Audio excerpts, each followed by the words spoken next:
Raptors takes Graves with their first round pick. We get into it next on Beyond the Locker Room.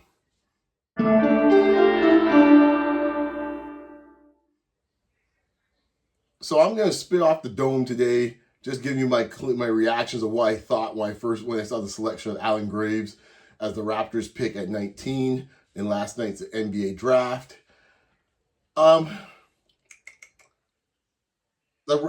In some ways, you could say it's a bit of a safe pick, but I was talking with Kenyon. Check out our post. I'll put it down below on Basketball Rewind of our thoughts on Allen Graves. And, it's funny. He had said just before, the pick was selected with the rationale. Because at the time, Phylon was on the board. My man Carr was on the board, who I liked a lot.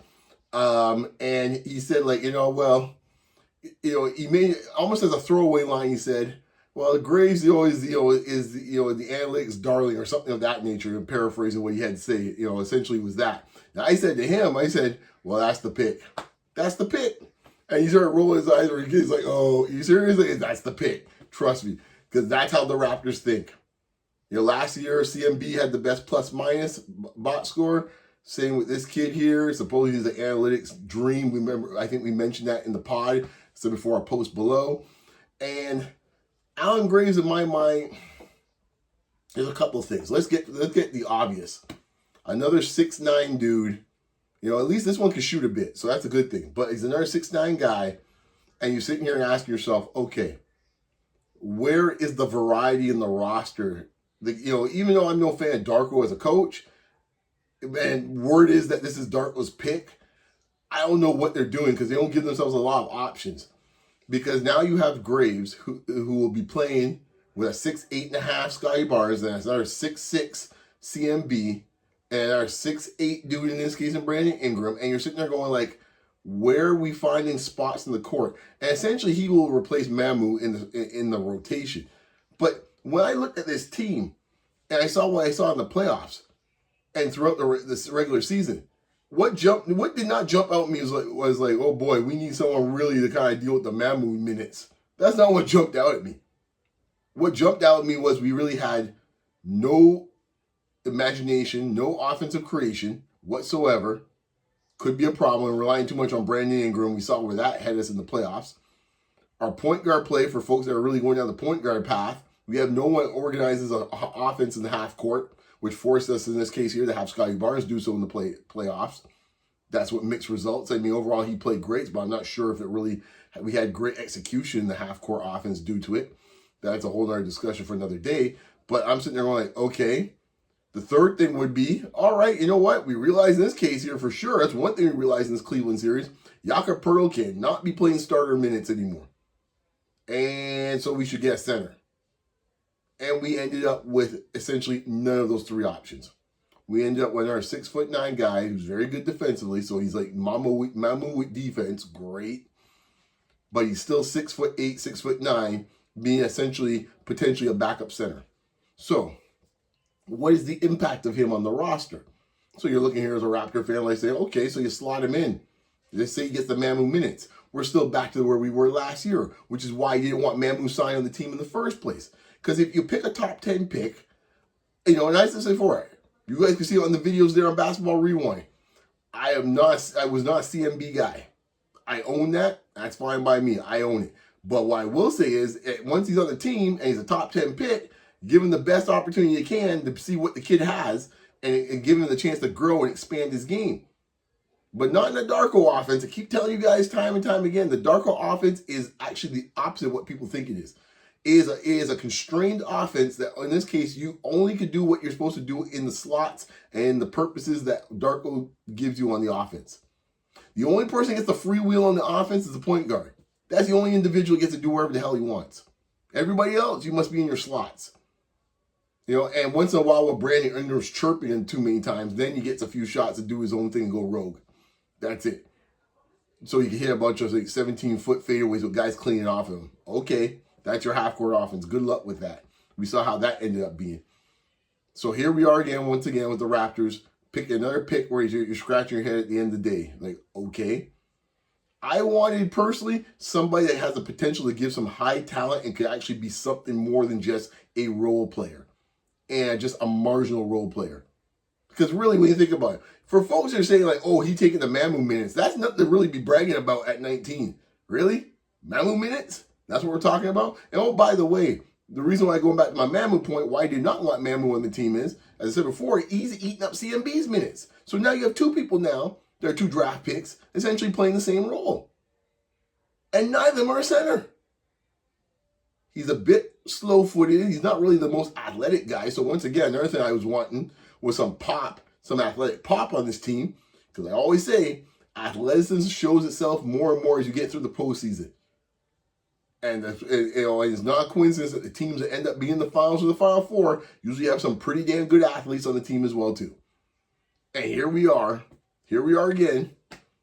And we pick that dude that's a bit lead-footed. And we're saying we're going to make it work because we got the genius of offense in Darko. I said it time again, man. He's a coaching zealot. Darko's offense is Darko's offense, which might prove a point as well, too. Because one of the things I was wondering at the end of the season was, will they let Scotty freelance more going one-on-one, where it's like much more of a ball-dominant, big wing, which you see a lot of times in the league. Or we can go back to doing DHOs with, 1-5 DHOs again. With Pearl out there, no one playing them. Based on this draft pick, it seems like we're going right back to what we did last year. Fantastic, guys. Looking forward to this, man. Yeah, my man Carr on the board. Hopeful. His man on the board. LeBaron. He on the board. Heck, if Christian Anderson was there, I would have been even happier all three were there, potentially there, because he got picked by Charlotte. But no. We can make it easy on ourselves. We can, honestly, I know some people might say it's crazy. If they pick Sanat Jr., I would say, you know what? Okay, at least we got ourselves a big. A guy can block shots. A guy can rim run. A guy can shoot an odd three. At least I would say, you know what? At least that makes sense, not just roster-wise, but he actually can move the needle from a standpoint of defensively and offensively on this team to help the half-court offense. I'm like, I'm not sure what to expect, man. When once again, man, we're going to be relying on Darko's offense to create shots for folks. And that's not how this league works, man. Not when you get the postseason. It doesn't work that way. Everyone's scouting your crap. And you got to go to plan C and D. And usually plan C and D is get the ball to my best players and let them make something happen. Because that's something they don't scout for. Scotty showed some of that, in this case, glimpses of that throughout the series against Cleveland. The question is it real or is it Memorex? That's for you old school guys. I don't know what to expect about that next season. That is something I'll be monitoring as the season progresses. But as far as Allen Graves goes, like I said before, I'll give a kid a chance just like I did CMB last year. But if you're going to let these guys, if you're going to pick these dudes, give them the full chance. Don't put Hendersons in front of them, then put vets in front of them and say, okay, guys, now try to eat now when you're getting 12 minutes a night. I don't want to see that BS. If the kid's going to be here, play them 25 minutes apiece. I was hoping to see him be up to 30 minutes, but now based on this move, I'm not sure that's going to be the case anymore. Really just, and one last thing.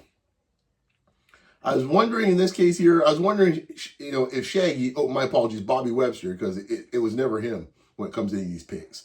What is the Bobby philosophy? Well, Bobby Webster kind of proved in this case, what I thought before. Yeah, it was you. Because in this case, this pick doesn't look any different than the other picks I've seen from the Raptors in the last few years.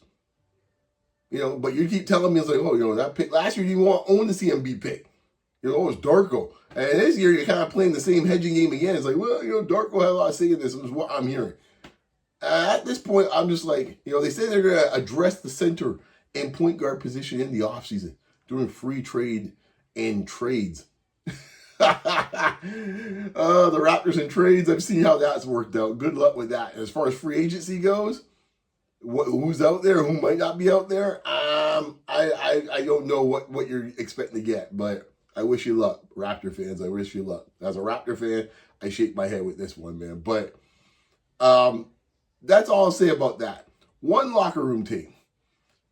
Some teams I thought really did well in the draft. I like what they did in the first round. I mentioned one of them just now. I thought Charlotte did a nice job. I think they picked up Hannes and they picked up Christian Anderson, a center and a point guard. Was shocked to give some stability to that half-court offense. Charlotte has improved in my mind. I like what Brooklyn did in this case. I think they picked up Malik, Brown Jr. and who else they had in there? I think Brown Jr. and Jefferson. I think, yeah. So I like what they did there. A lot of teams did a lot of good things, and you saw also too the arms race in the West.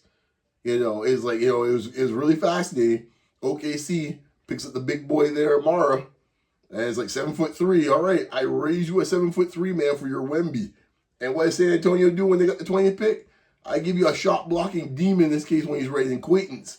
Try to score on that on in your suspect half court offense, OKC. So you can see each team tweaking their teams, building up their arms for this battle that we're going to see for the next 4 or 5 years, perhaps in the Western Conference. Who will join them in that battle? We shall see. Overall, my boys from Dallas, they picked up Johnson from Michigan. Don't mind it. Preferred Burries, but I get it. You got the coach from the Michigan. That was never going to happen. He's going to pass up one of his guys. Side note, props to Milwaukee. They're building up a nice little team that's going to be a playing team probably. So people sleeping. That's the other thing too, Raptor fans. You all assuming you all got your feet up at the couch, think you all got a top 6 seed next year. You do not. Based on what we've seen in the last 72 hours in the East, you do not, my friends. But back to Milwaukee, I like what they're doing. They picked up Ament. They picked up Burries. They got a lot more draft picks coming up. Of course, they got Hero coming back. As well as Jaquez and Yakachonis. They're putting some nice stuff together. Still got Kuzma there. We'll see what they do with Turner, but they got a lot of stuff going on there, man. And it will be fascinating to see what they do in the next few weeks, Milwaukee, after moving Giannis. I made a little comment about Giannis thing on my IG about that. I'll get into more of that when the free agent comes in and see where the dust settles after that. Last thing on that front with the locker room takes. One other team I wanted to mention. Mentioned Milwaukee, Charlotte, like what San Antonio, OKC did, of course, and Brooklyn. I like what they did. Yeah, I mentioned Dallas in this case here. As a Mavs fan, as an old school Pistons fan, I love the fact. I know Kenyon's always mentioning this. If you like a guy, go and get him. Don't wait around, be passive, and kind of hope he falls in your lap. Good on them to go and get a Corey. I like that move. Obviously, I think they were behind the hero sweepstakes a little bit there. They've been looking at the third. I guess this move means they're kind of out of the sweepstakes for the third. I hope they were going to try to get the third. Obviously, Austin Reeves, right now, the news here is pretty much signed the deal with LA. So, that's another option from an offensive creation or offensive engine standpoint to help Cade out is off the board. At least with Corey, it gives them a little bit of that. You don't expect much for a rookie, but he's a great offensive talent, and he's got a little, he's got the type of game that you need in the playoffs where a guy can just make something happen when you don't have anything left going in a shot clock, which is half court offense. So I like that. I like that move a lot from a Detroit standpoint. So we'll see what happens in day 2 in round 2. Raptors have the 50th pick for Raptor fans. We'll see what they do with that pick. I'm sure it'll be fascinating. Maybe we got another 6'1" guard I see coming down the pike, but we'll see. Anyways, folks. That's all I got to say. Your Toronto Raptors never keep it dull in this case when it comes to the draft. Always keep you on your toes. Anyways, guys, take care. Check me out on IG, Facebook, Blue Sky, and of course on X. And you can find me right here on YouTube. Like, comment, share, and subscribe. Subscribing is for free, guys. And these days, that's one of the wonderful things that you can get for free. Check me out there. And also, as I said before, keep it locked. Be safe. Go Team Canada. And I'll leave it there. Peace.